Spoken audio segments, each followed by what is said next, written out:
Good evening, everyone. My name is Ryan Flowers, and welcome to another live edition of Clutch Sports Talk Live with me, Ryan Flowers. Happy Monday to you guys. Happy MLK Day, man. Lots to talk about today. I want to kind of get into Drew Brees. Did he finally play his last game as the New Orleans Saints?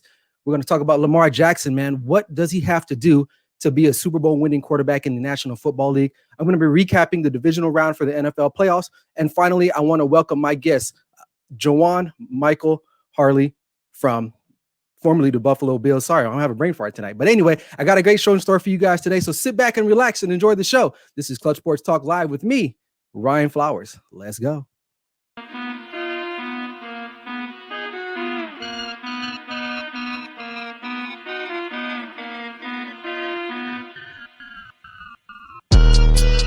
Clutch Sports Talk Live with Ryan Flowers is presented by All Pro Digital Sports, the future in sports media content. Let's go.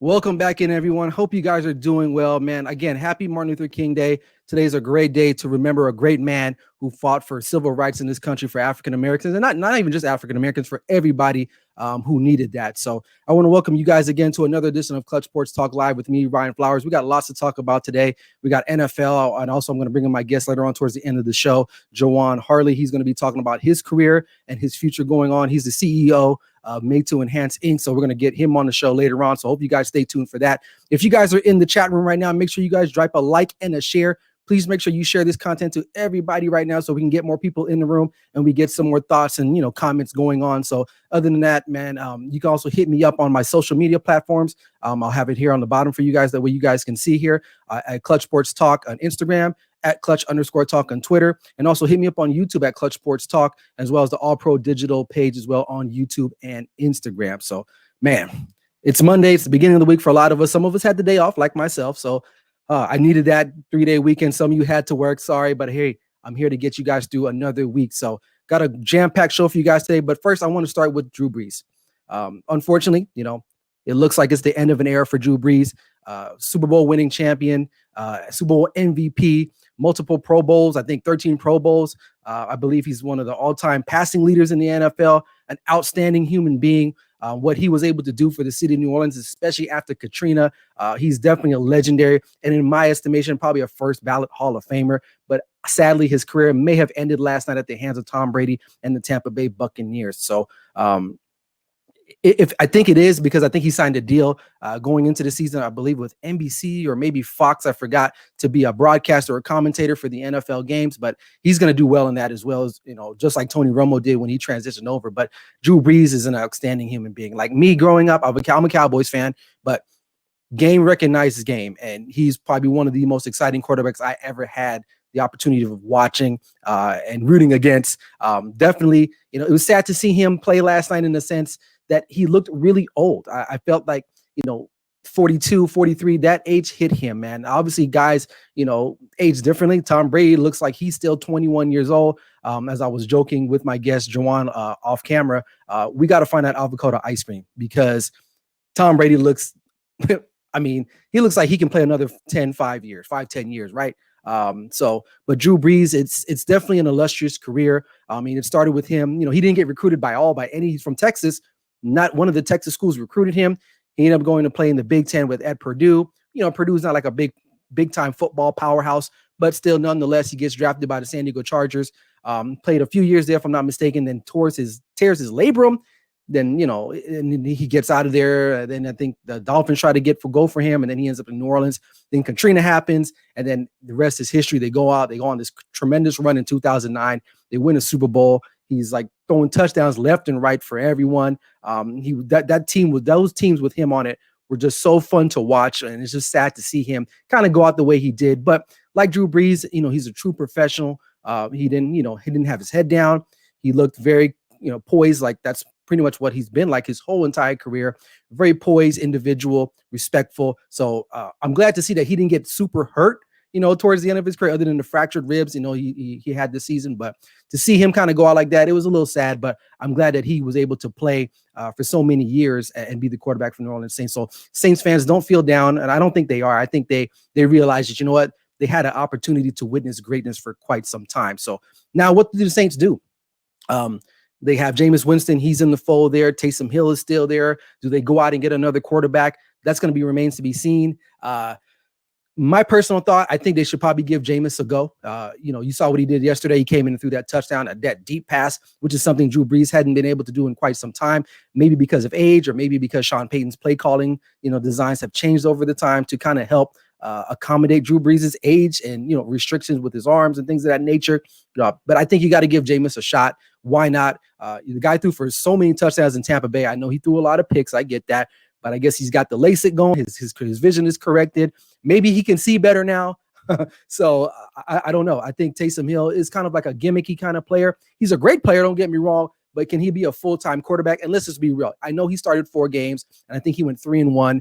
But let's be real. You played the Falcons twice. You lost to the Eagles, and then you played Denver Broncos, who didn't have a quarterback. So you kind of have to look at that his record and say, well, he didn't really play really top teams at that time. And no fault to him. I mean, you got to play who's on the schedule, but we've seen Jameis Winston come in and play meaningful football games here in the National Football League. So I just think that they need to go ahead and just say, give Jameis the reins, give him a shot and see what he has to offer. Because here's the thing, they have talent on that team. The Saints are a very talented team, if not the most talented team in all of NFL right now, at least on the offensive side, and arguably even on the defensive side. So I think, they got Michael Thomas back there, Deontay Smith, what's the guy's name? Traquan Smith, obviously Alvin Kamara. They have guys that they can get the ball to but this day and age of the National Football League, you got to have splash plays, and those splash plays are 20 yards or more. And I think that the dinking and dunking, the slants here and there,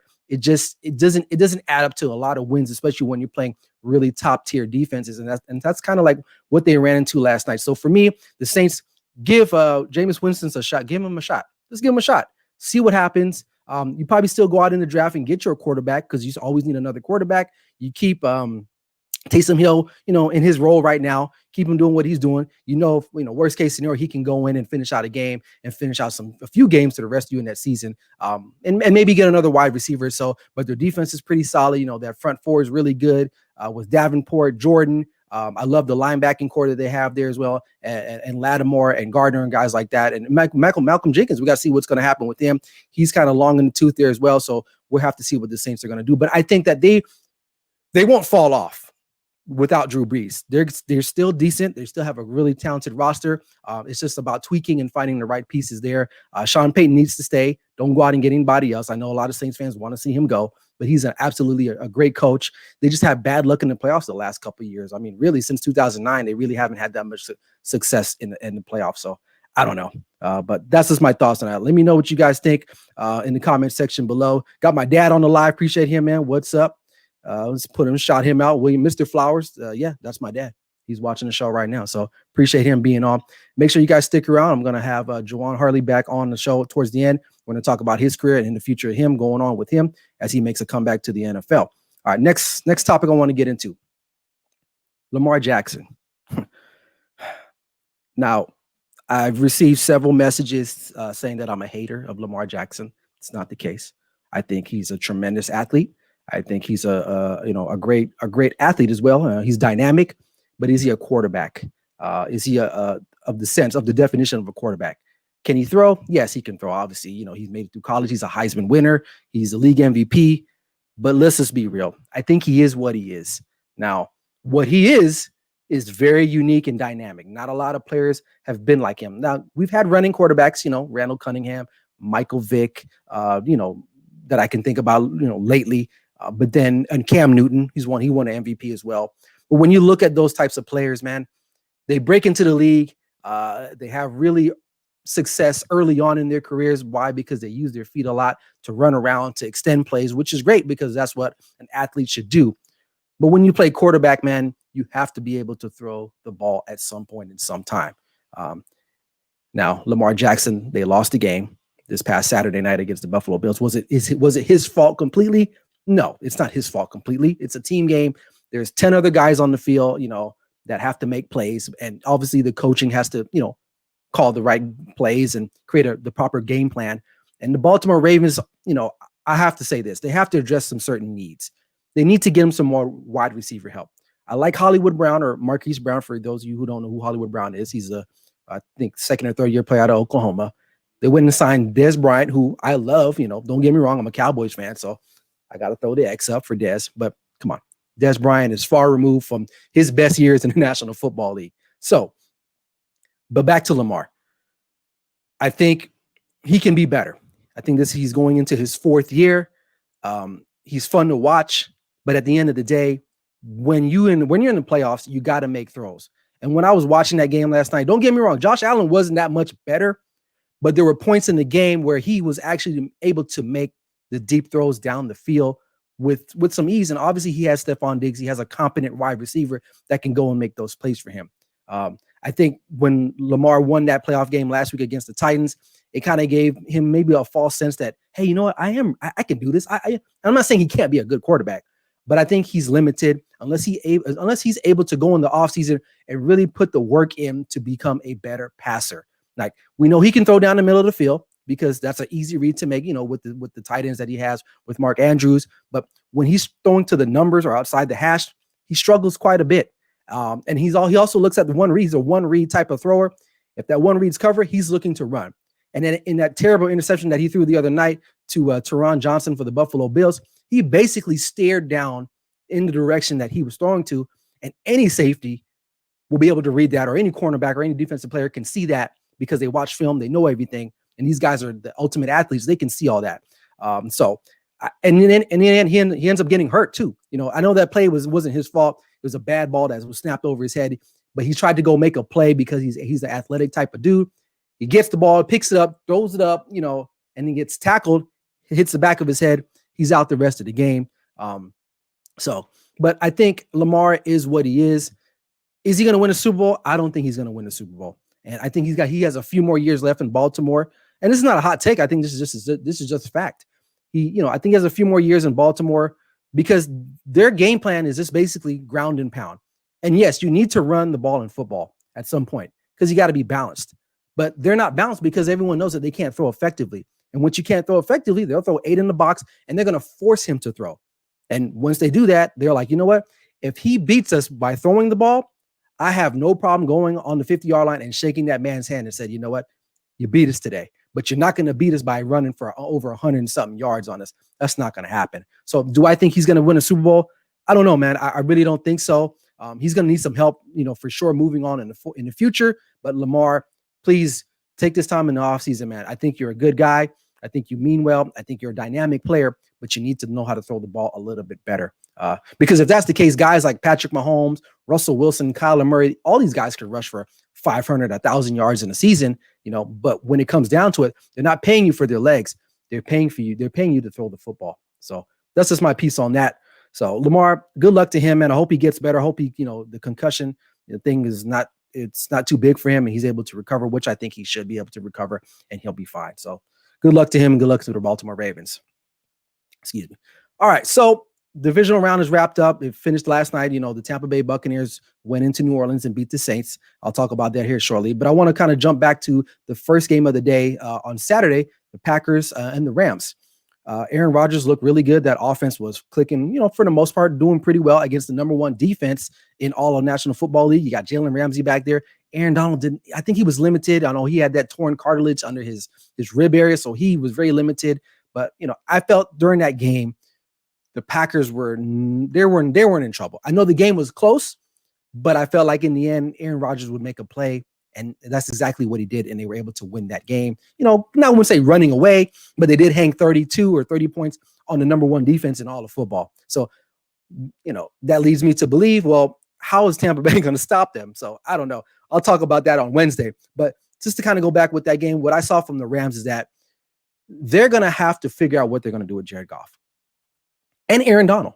And people are like, what? Aaron Donald? Like, what do you mean? He's great. He's one of the best defensive players we've seen of all time since like LT. He's changed the game. I get all that. You're paying this dude a lot of money. And, not to his fault, he got hurt.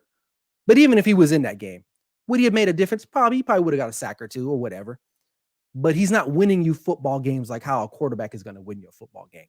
And at the end of the day, the Rams, they're a very good team. Very solid across the board. Number one defense, one of the top rushing offenses in all of football. Your head coach is at least a top 5 head coach, young, bright, very energetic, knowledgeable about the game, but your quarterback.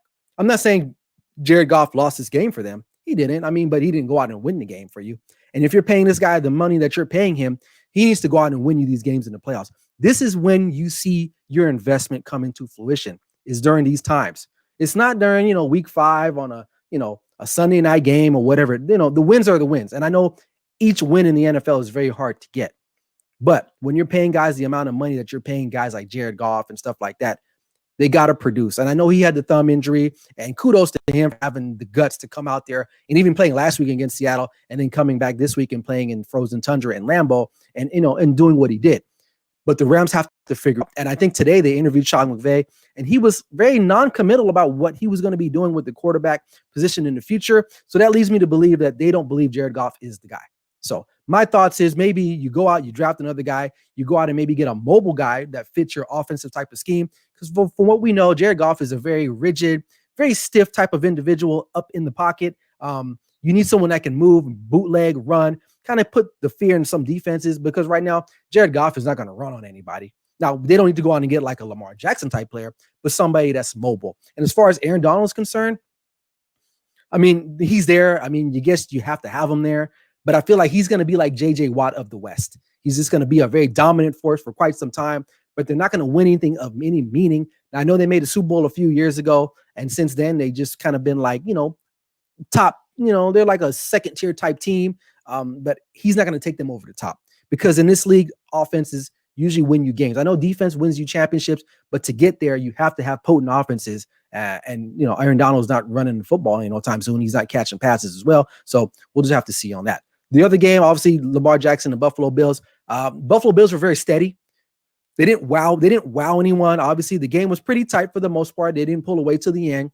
Josh Allen didn't have a tremendous game. Why? Because the Baltimore Ravens defense is solid. I mean, straight up, that's a good defense. They have dudes on that team. So I didn't expect that game to be a blowout, but Josh Allen was very steady, didn't turn the ball over. The one thing that concerns me about the Buffalo Bills moving forward is their inability to run the football. I know they have some guys back there, Montgomery, TJ Yeldon, but I think Josh Allen was like their second leading rusher on Saturday night.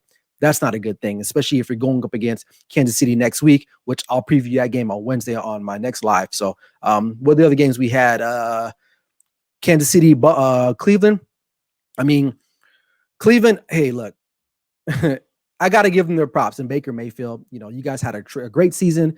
Baker Mayfield can play in this league if given the right situation, and he has that right situation with Kevin Stefanski. I think that pairing really works out well for him. They don't need OBJ. I don't think they do. I think they need to get rid of him, maybe get some more defensive help, because if they had another able pass rusher yesterday, they probably get after Patrick Mahomes, because Patrick Mahomes was basically playing off of 1 foot. And that game was that if he doesn't go down with the concussion and maybe the foot injury, they probably get rolled up even more. Now, the game was a lot closer than than it had to be, because Patrick Mahomes had to leave because of concussion, which I think he'll be back for next week anyway. Too much on the line. But Cleveland Browns really weren't in that game. And don't give me any guff about, that fumble that went into the end zone, that was the difference. Look, that game was going to be over eventually, man. If you go back now and look at the stats, every possession that Patrick Mahomes played, they either got some points out of it, whether it was a touchdown or a field goal. The Browns were not stopping him. They couldn't stop him. They had no answer for Tyreek Hill. They had no answer for Kelsey over the middle. And a lot of teams don't have answers for those guys anyway. So, and then they ran the football pretty well. Damian Williams came in. I think he rushed for like 80-something yards. I think almost 4.5 yards per carry. So that's another team you got to be worried about, And then, like I said, Cleveland Browns, you had a great season. I think they overachieved. I think they won 12 games this year, which is one of the best seasons they've had in quite some time. So if you're a Cleveland Browns fan, man, you have something hopeful to look forward to other than, the terrible years that you guys had before. So appreciate everyone in the chat room, man. You guys are lighting it up, man. Let me go over here and read some comments here real quick before we move on, man, because I'm excited to get Jajuan Harley on the show here, man. He's waiting patiently, so I appreciate him. But let's check out some of the comments, man. We got Team Zamora, he's talking about Lamar Jackson. Running quarterbacks will never win the Super Bowl. I mean, it depends on the definition of a running quarterback. Yeah, I kind of agree with that. Who else we got in here? David Herrera, he said, what's up? In the upcoming draft, and even current NFL draft players who are looking for a new team, free agent where they can find quarterback than Lamar Jackson, I don't think there's any. So, okay, so you're saying, are there any quarterbacks like Lamar Jackson in the current NFL? No, not like, I mean, hell, there's not guys like him ever. I mean, these guys come, every blue moon. I mean, that type of ability with his legs. I mean, I think he might be faster than Michael Vick. I think because of that stride. For those of you who run track, he might be faster than Michael Vick, but I don't know. But some of you might be too young to really remember what Michael Vick was. I'm going on 37 next week. So I got to see Michael Vick play in his prime, especially when he was a Hokie up in Virginia Tech. So appreciate everybody that was in there, man. Keep the comments rolling. I appreciate you guys. And then finally, I want to wrap up the divisional weekend with the last game last night with Tampa Bay and the New Orleans Saints. Tampa Bay looked really good. Their defense, I think, won the game for them. I mean, they were +4 in the turnover battle. I mean, if you create 4 turnovers in a game, typically you're going to win the football game. I mean, that's just, I mean, I don't think you need a PhD in football to understand that. I think that you turn the ball, you get turnovers, you're going to win the football game. Tom Brady didn't play like lights out, but he played really good to play, especially down the stretch, because like I said, it goes back to those splash plays, 20 yards or more. Are you able to make those big plays when you need them? And they were able to do that in the fourth quarter, allowing them to get into scoring position. And not to mention, they were able to score off the turnovers. I think three out of the 4 turnovers, they got touchdowns on. And I think the fourth one, they got a field goal on. So that's crucial too. So it was a very complimentary type of football game for them. It started shaky a little bit with the special teams, but their defense really locked down on the New Orleans Saints. Michael Thomas had no catches. So Alvin Kamara, I think he only rushed like 70 yards, but kudos to them. They're gonna have their work cut out for them next week going up to Tampa. I mean to Green Bay. It's gonna be cold. I think it's 27 degrees, chance of snow. Now Tom Brady's used to playing that in Foxborough, but his compadres used to playing that. Going from Tampa to Green Bay, and I'll ask Jajuan about that because I believe he lives currently in Tampa, and I'm pretty sure the weather is not 27 degrees right now at this current moment. So, but I'll have to ask him about that. So, and as far as the Saints, I kind of talked about that at the top of the show. Look, they're a good team. They still have one of the most talented rosters in all of the NFL. They just got to go back to the tool shed and kind of retool some things, and they'll be ready to go, man. I really feel that they'll bounce back as long as they get the quarterback right. And I always say this, man, if you find the right quarterback, it's like finding the right woman. If you find the right one, you're set. You're good. You mess up and find the wrong quarterback, or you find the wrong woman in your life, oh, you're done, dude. You're done. Life is hard. So you got to have a good NFL quarterback, and just like you got to find a good woman in life. So, that if you're a young aspiring GM, and if you ever use that, let me know. I like to get credit for that because I think I kind of came up with that on my own. But anyway, so let's see who else we got here. Both games are going to be cold. Here, let's put these comments up. David Herrera writes, both games are going to be cold. Buffalo and Green Bay will have low temp come game time. Yeah, it's going to be cold, man. Like, for those of you who've never dealt with like serious cold, it sucks. It really sucks. I was in the Navy. I spent time in Great Lakes, Illinois. And for those of you who don't know, it's right off the lake. And it sucks. I mean, it sucks. It's cold. So probably not Green Bay cold. I mean, kind of close because, they're not that far from each other. But yeah, so we're going to have to see how those guys match up, man. So appreciate you guys in the comments, man. So yeah, what did he say? Oh, I need to copyright that. Yeah, I probably should, Dad. Hey, William Flowers said, make sure you look into that for me. Appreciate that. So without further ado, man, I've been waiting for this pretty much for quite some time now. I want to introduce a special guest to the show. His name is Jajuan Michael Harley. Jajuan, man, what's up, man? How you doing? Oh, doing great, Ryan. Thanks for having me on the show, man. I love your energy. I'm like, wow, he's honest. He's telling the truth, man. Put him on. Hey, man. Hey, I have to do it, man. This is part of the reason why I do this show, man, because I got to speak the truth. I feel like when we watch like the big box shows like ESPN and FS1, like they have an obligation, so they can't say so many things, but I try to keep it real, but not like overdo it and just have these crazy hot takes. So, I don't like to just say stuff just for the sake of saying it. If you kind of catch my drift, I'm really thoughtful about what I'm trying to say. Yeah, it's dope, man. I feel like what you're saying is what's need to be heard. And I feel like the wake-up call to a lot of people. If athletes watch this and hear you talk, they'll see it and be like, you know what? He's right. He's telling the truth. He's not patting me on my butt. He's actually right. So I love it, man. I love it. Well, I appreciate that, man. So for those of you who don't know Jajuan, man, he grew up in Tallahassee, Florida. Played for Florida State, moved on to Middle Tennessee State. He had a few stops in the NFL: Seattle, Denver, Buffalo, and most notably last, the Green Bay Packers as well. You played in the CFL, Arena Football League. I mean, if there was football being played, this man was playing it somewhere. As a matter of fact, I might have saw him last week over here at this park at his pickup game. This man loves football. He's also the CEO of Made to Enhance Inc. So like I said, I want to welcome to the show and thank you so much for being on. And I wanted you to come on because I want you to talk about your story from the football side up until what you're doing now and your attempts to kind of get back into the National Football League. So I appreciate you for coming on, boss. Hey, thank you, man. It's an honor to be here, man. I'm just happy to be here because your energy. I'm like, man, I can't wait to see it.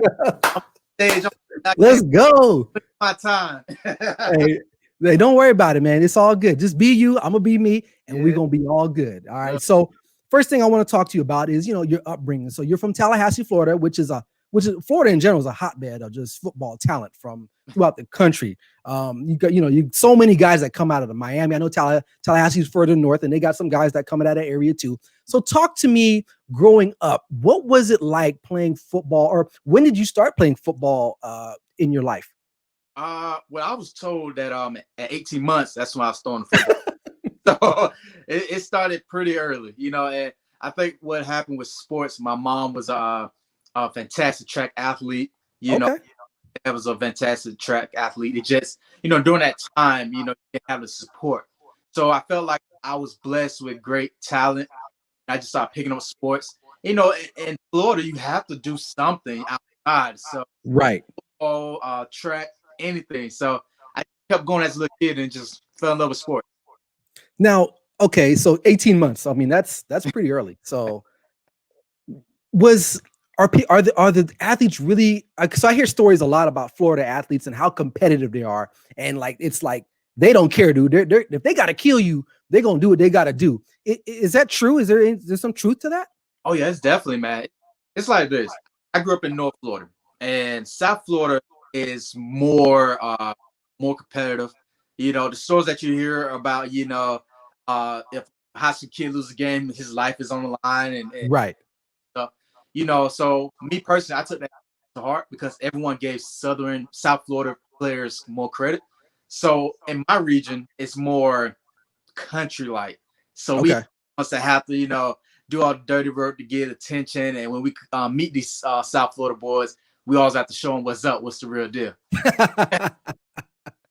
All right. So 18 months you started playing. What positions did you play when you were a kid? I started off at quarterback. My first football was Florida football. My dad, he was a big Charlie Ward fan, so he was grooming me. Oh yeah, okay. I remember at age of 10, I could throw with my left and right hand 40 yards. Oh, I think at that time they wasn't looking for mobile quarterbacks because I played through high school. Right. But I was coming out of high school maybe like 5'10"ish, could run pretty good arm. But I knew at that moment they wasn't looking for that. They looked for a taller quarterback. So that made me right. I mean, they're still looking for that even to this day. Right. So I had a better chance of going to college, getting a degree. I said, let me go to the defensive side, and that's what pushed me over there. Okay. So let's fast forward a little bit. So you go through high school. I think you were a 4-star recruit, rivals recruit, if I read that correctly. Mm-hmm. Obviously you're from Florida, you're from Tallahassee. So obviously staying at home close to Florida State. Like, were there any other schools that maybe you flirted with other than Florida State, or did you know you were going to be a Seminole? Well, that's a great story to talk on, because when I was getting recruited, I had every school that you think of in America. Right. Before I broke my foot my junior year, I was like top 10 in the country overall. So my play. So that's what kind of took me out of that. But I was getting recruited. I had Pete Carroll come down to my high school. I mean, you just name it. I was Pete. Shout to the Knicks. Yeah, I was thinking about other schools, but what kept me in tune with Florida State when I committed early, one, it is home, right in my hometown. But my dad had health issues, and I traveled so far. And I'm like, if I got a chance to play at home in front of my parents, why not take advantage of this? Right. No, I mean that makes sense. I think I think a lot of athletes would probably do that too if they were in your position as well. I mean, I've known athletes that have done that. So, okay, so you show up to Florida State. Who was the coach at the time? Was it Jimbo wasn't there yet? Was it still Bobby Bowden there? No, Jimbo, that was my sophomore year was his first head coaching year. Because he was a coordinator there. He was the coordinator there. So I was in the Bobby, beginning of Jimbo era. Wow, man, you played for Bobby Bowden, dude. Like that's man, like talk to me about that a little bit, because he's a legendary type of coach. What was he like as like in behind the scenes? Oh man, everything you see on camera is what you get behind camera. But the thing is, I remember him telling me something very special, and that's what helps me out to this day. Mm-hmm. So this guy, you'll think all the players that he coached and everything, you'll think he's up in age, you won't even know your name. Because when I got there, I had some health issues. I didn't know how to take my body. So I had 2 swollen kidneys and heat disorder. Wow. Yeah, so I had to learn my freshman year, the battles of what to eat, how to drink, and all that. But I remember him saying, he came to me and he said, Harley. And I'm looking like, this old man remember my name? I thought he'd just say my jersey number. But he called me over and he said, just wait your turn. He said, a lot of people, they bloom very fast and they hit that peak moment, never go anymore. He said, you won't understand it now, but you're the type of person that you bloom late, but you blossom forever. And on to that to this day, because at this moment I bloom late, but now I'm blossoming forever, because scouts saying, how the heck is he getting better each year, and he's supposed to be getting older. Right.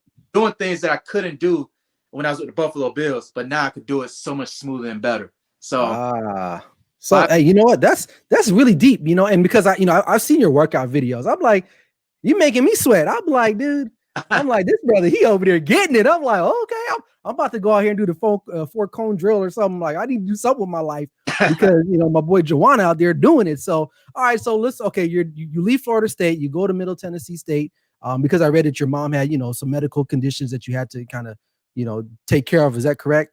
Is that why you left Florida State? When I left Florida State, it was during the coaching changes. And okay. I left Florida State, for a better opportunity. It wasn't on bad terms. We should. Right. Okay. Good. That's good. Yeah, everything was smooth. So I went there hoping for a better opportunity, but I ran into worse situations there. Oh, okay. Yeah. Okay. So everything, like I say, it was just all learning curves, because it prepared me for who I am now. Yeah, adversity, man. Definitely. Which comes to make adjustments, do the excuses. Who I am, So everything ties up. I see how life really works now, and it just took me through a complete circle. Yeah.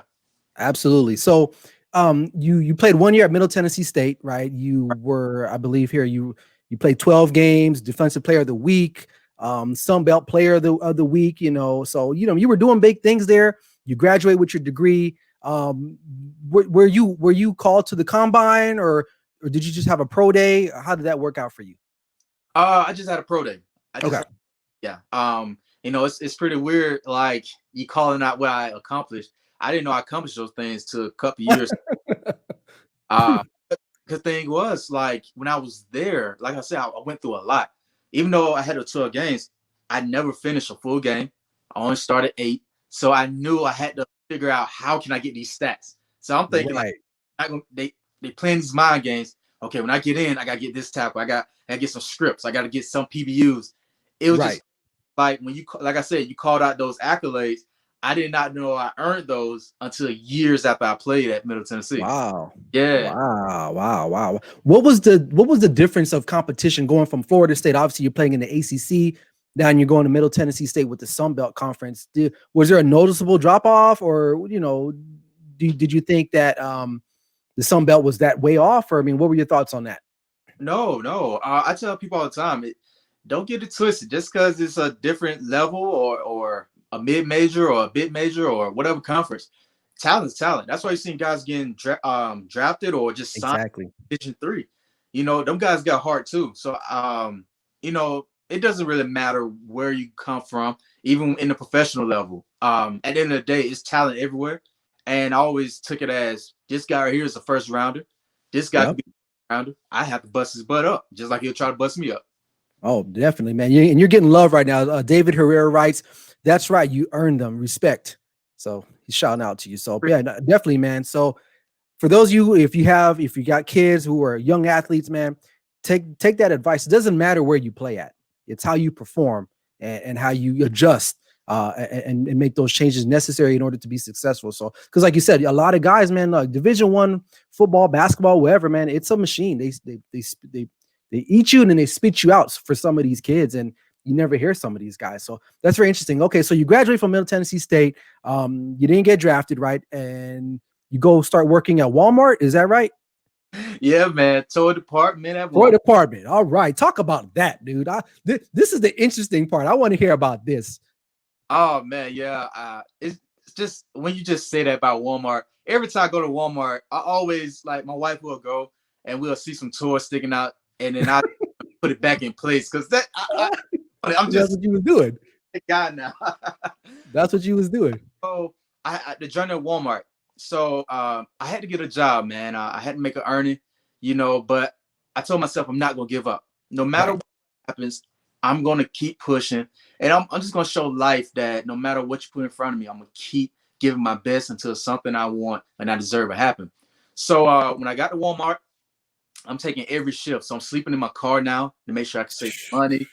I'm eating sandwiches out my car. I mean, everything you think of. I'm taking doubles.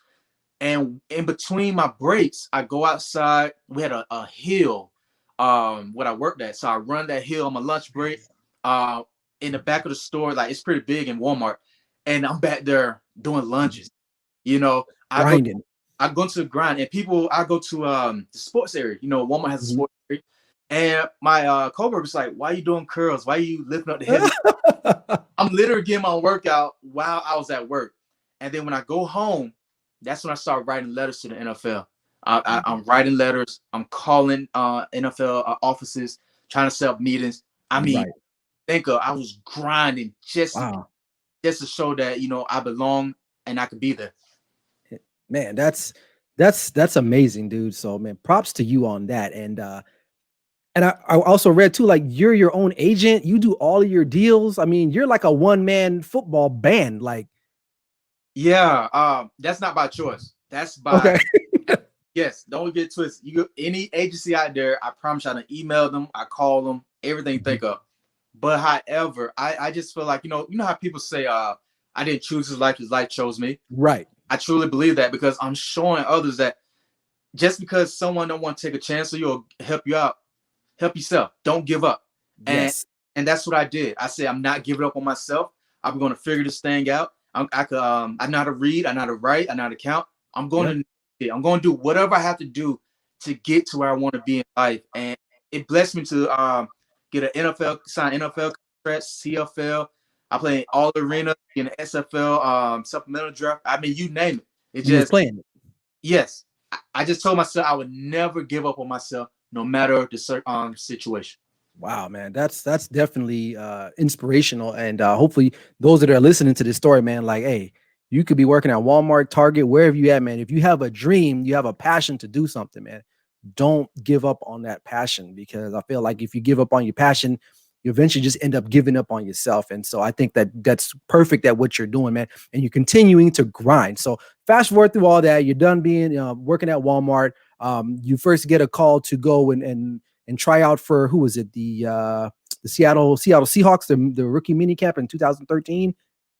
Well, actually, that was before Walmart. Oh, that's before Walmart. Okay.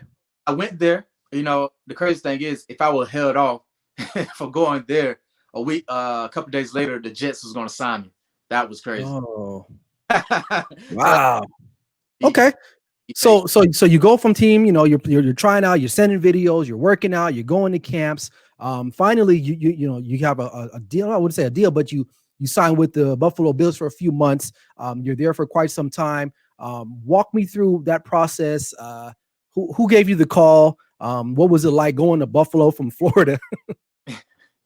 It was cool, man. My guy Jim Manos, he called me. Oh yeah. Okay, I've heard that name. Called me. I hung up on him twice. Oh God. Because I was working out, I was on the field, and I told him straight up, stop playing, and hung up. But yeah, they flew me up. I had an awesome workout, man. You know, they told me plenty of times that we thought you're gonna be drafted XYZ, but you was thrown under the bus. Things like that. So when I got there, it was pretty cool, man. You know, being there, I remember telling them we had our first week of workouts, and I told them because at the time, before that, I'm gonna rewind. I left Walmart, and I told Walmart, I said I'm putting my 2 weeks notice in. I'm done. Da da da. And the funny thing is, I just got a raise to $8. Oh, A raise, man. I could have, $8 an hour. I could have been doing something. But anyways, when I went to Buffalo, I had invested all my money into myself, make sure I got my vitamins, my cleats, and such. Right. So I get up there. We have our first off-season workout, and I tell them, I say, "Hey, coach, I don't think I can stay up here, man. I'm gonna have to go home." He said, "Why, Jajuan?" I said, "Well, coach, I only have 71 cents in my account right now. I don't think I could be here." Jajuan, you in the National Football League. You are okay. You just bust your butt everything and take care of yourself. And that was one tremendous thing that I remember. But however, it was a great experience. Being the guy that goes from 7 on depth chart to second string fighting for first, just an awesome feeling, man. Just to this day, I hold on to that because I was getting calls from teammates saying, "Hey, you belong here." I mean, see, and that's a big thing because now you know for a fact. There's no guessing. Like, people in the league recognize your talents and they can say, "Hey, you can play in this league, man." So, and I also read that you had a cousin playing on the Buffalo Bills as well, Nigel Bradham. Yeah, he Super Bowl champ with right for the Philadelphia Eagles. Right, okay. Those Eagles, man. Okay. So, but that's pretty cool. So you were there with your cousin, which is it kind of eases the situation. You're not in a room with like strangers for the most part. And you played with EJ Manuel as well too at Florida State. Was he there? So he was there at the same time in Buffalo, if I'm not mistaken. Yeah. All right, so I did my homework, bro. It's like I did my homework, man. I do a little something every time. So all right, so you move on from the Buffalo Bills. You signed with the Green Bay Packers for like an emergency situation. And so take us till today. When did you start your company Made to Enhance? I started it 2015. That's when I started. It was simple because I told myself, I said, either I'm gonna make this situation because I was waiting for an NFL call, waiting to get back in the league. I said, you know what? Either I'm gonna make this a pity party or a stepping stone. Right there, I just made up my mind. And I said, the only way I'm going to make this a stepping stone if I make adjustments, delete excuses. And that's when I began to start my own company. And that's what I do now, helping others with health and fitness and stuff. Not only that, it prepares me. It helps me, it reminds me that, you could always make excuses, but to get what you want, you got to make adjustments. So right now, I'm still working out, getting interest from teams. Recently, we had the Lions, Rams, Chiefs, Ravens, Packers, Jacksonville, and Jets. So we getting interest. It's just waiting for someone to pull the trigger. So right now, I'm just constantly working out, staying active with my business. Right now, I just hired 2 coaches on staff. Nice. My wife and I, we make sure that we keep everything tied in. She's a part of staff as well. So right now, just a man with many things going on and make sure I can help the community. And that's good, man. And how old are you? But if I might ask, like 29, 28, 29? Yesterday. Oh, wow. Okay. Happy belated, man. So we're both January birthdays. So see, I knew we had some type of connection. So that's what's up. Okay. So you started the company in 2015. You said your wife works with you there, which is awesome. To have that ability to work with your life partner and stuff like that. How many trainers and other coaches do you have on staff right now currently? Including my wife, it's 3. It's 4 of us right now. Okay. We do personal, we do virtual, do online. Right now, we are touching 15 states right now. Oh, wow. Over 45 clients right now. So we're doing pretty good right now. Yeah. Oh, man. That's especially during a pandemic, man. So that's good. And you're still finding time to work out and send videos and stuff like that to NFL teams. Is that right? Yes, sir, man. Like I say, I'm a busy person, man. I have a strict schedule. I stay on it. Like I said, I start my day about 3:30-ish, almost 4, and we on the road, man. Hey, that's what you got to do, man. Like, you can't be sleeping in. I think I've always been told, man, you got to wake up early. You sleep when you die. That's, really, so, but As far as your company is concerned, like as far in the community, is there any outreach stuff that you're doing? Do you coach football at all? Do you mentor any young kids, anything like that? I do not coach. I volunteer. I do volunteer. So Okay. I do pop up at high schools, like my high schools in my around the area in Tampa. I go in, give my little 2 cents here and there, then I peel off and stay in contact. But as far as coaching, I told myself I wouldn't get on a staff to coach, but Right, because of your time and all that. but I'll always be right there if you need me. Help out a player, coaches, whatever I need to do. Yeah. Absolutely, man. So I'm gonna ask you a few quick burst questions here. Okay. First, where do we buy your merchandise? I like that shirt, dude. I like that logo. It's just doing something for me. I like that. Appreciate it, man. For the company Made Make Adjustments, it's www.made 2 Okay. hands.com, just like you have it down here, made in Okay. hand, and made2hands.com. And then like my personal stuff, like football, what I have going on, I separate my business from my personal. Right. And it's JajuanHarley.com. So both of those websites, you can find out more about me, more about the business. And like I said, it's like a triangle. And I'm working to make sure everything comes together like this to help out everyone. Absolutely. Okay, cool. Who's winning the Super Bowl? Well, man, let me tell you, man, my picks were the Chiefs and Saints, but Bucks kind of threw that. All right. So the way the Bucks looking, I want to say the Bucks and I want to say Green Bay. So I'm tied up on that. Okay. But I do have the Chiefs going for sure. For sure. Okay, so they're in there. But right now, but a team from the Bay is going to make it to the Super Bowl. We can agree on that. We can agree on that. A Bay team will make it. All right. If you can pick off a quarterback right now, who would you want to pick off? I'd love to pick off Aaron Rodgers. Ooh. I love Aaron Rodgers because he's so smooth and sneaky with his work. Like you have to pay attention to his gestures. And he tell you what he want to throw, but you have to pick it up so smooth. He does it smoothly. So Aaron Rodgers is probably, to me, I feel like he is, him and Tom Brady is like a hair between being the best. Oh, wow. Yeah. Wow. Okay. What's the other question I'm going to ask you? So you play safety and defensive back, but primarily right now, if you were in the NFL, would you play safety primarily?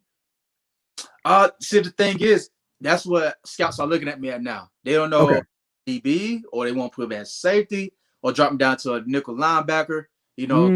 Okay. Thing is, I'm 6'2", 220 pounds, but I can move like a fly. I'm strong. I seen that. Like tweener. But however, I'm just grateful to have the ability to play multiple positions. Right. Yeah. So if I'm playing a quarterback like Tom or Aaron Rodgers, I would love to be at safety because I like to pick their brain. Anybody else, I love to play DB. Yeah. Okay. Now, what type of defense do you like to be in? Like a base defense, or like what's a system that you like to be in? I love the 52 defense. What I mean by that is it's a lot of checking off at the safety position. So the safety quarterback. So think about Peyton Manning when you heard him say, "Oh my." Right. So with 52 defense, it was ran perfectly with the Ravens in 2001. It was ran perfectly when the Eagles won the Super Bowl because Jim Schwartz introduced it to the Buffalo, and that's why I learned it. And tell everyone where to go, where they need to be. If you see something, you the quarterback.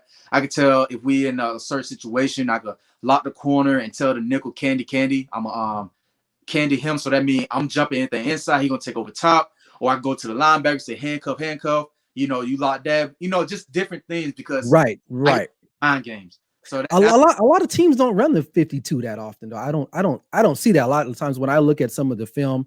I wonder why they don't use it, but it seems like a very ineffective defense.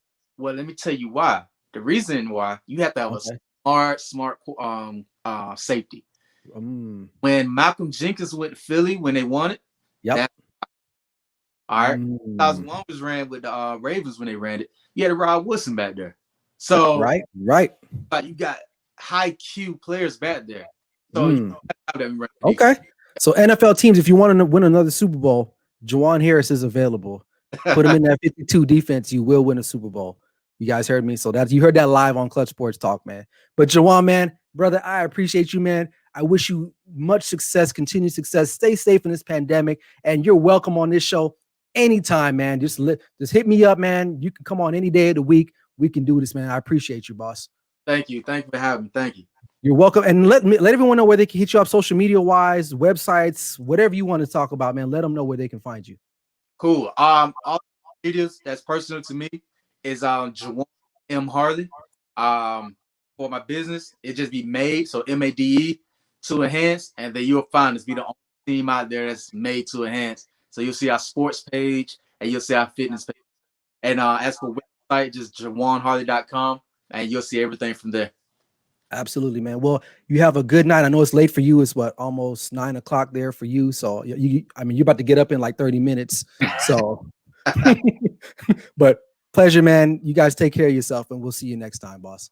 What's up? All right, man. Incredible guest, man. Jajuan Harley, man. Appreciate him coming on, man. He's a football player, but very inspirational. That's why I wanted to bring him on this evening, because I think a lot of people need to hear his message, and not so much like what he had to say, but what he had to endure. Going to Florida State, then having to go to Middle Tennessee State, and then playing, having to work out at Walmart, the double shift, sleeping in his car, eating ham sandwiches, whatever he was eating, working out in the backyard, having to go through all this adversity, man. It really builds character.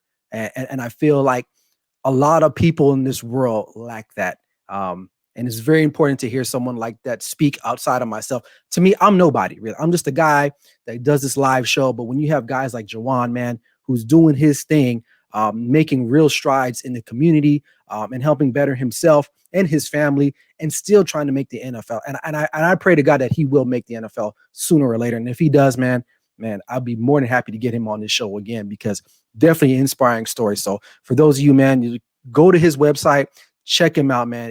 It's a must read. It's definitely a must read outside the football stuff. I mean, I know this is a sports talk show, but I'm all about life stories as well too. And people like that is why this country is still great, and why we still have really good people in this community. So Jajuan, appreciate him for him coming on, man. It was an absolute pleasure having him on. So, but hey, so it's that time, man. I'm about to bounce. I got to get up out of here. My Golden Knights about to play. Yeah, I watch hockey. I do. So I got to go and support them. But you guys can catch me on my next show, which will air Wednesday at 5 p.m. Pacific Standard Time. As usual, I'm going to have another special guest as well. My boy Daniel Cameron, the sports handicapper, he'll be on that show. We're going to be breaking down the conference championship games for the AFC and NFC. He's going to give his tips and hints to me and you guys some of that dough, that cheddar that you need. Especially because Valentine's Day coming around, so you need some extra cash in your pocket, gentlemen. So make sure you watch that show. And also Kayla Love, she's an up-and-coming artist. Her song has been featured on ESPN The Jump, show that airs weekdays on ESPN. The name of the song is Halftime, and her song was added to the NBA 2K21 playlist. So I'm excited to have her in the show as well. But other than that, man, hope you guys stay safe. Have a great evening. This is Clutch Sports Talk Live with me, Ryan Flowers. Never settle till the work is done. Peace and love, guys.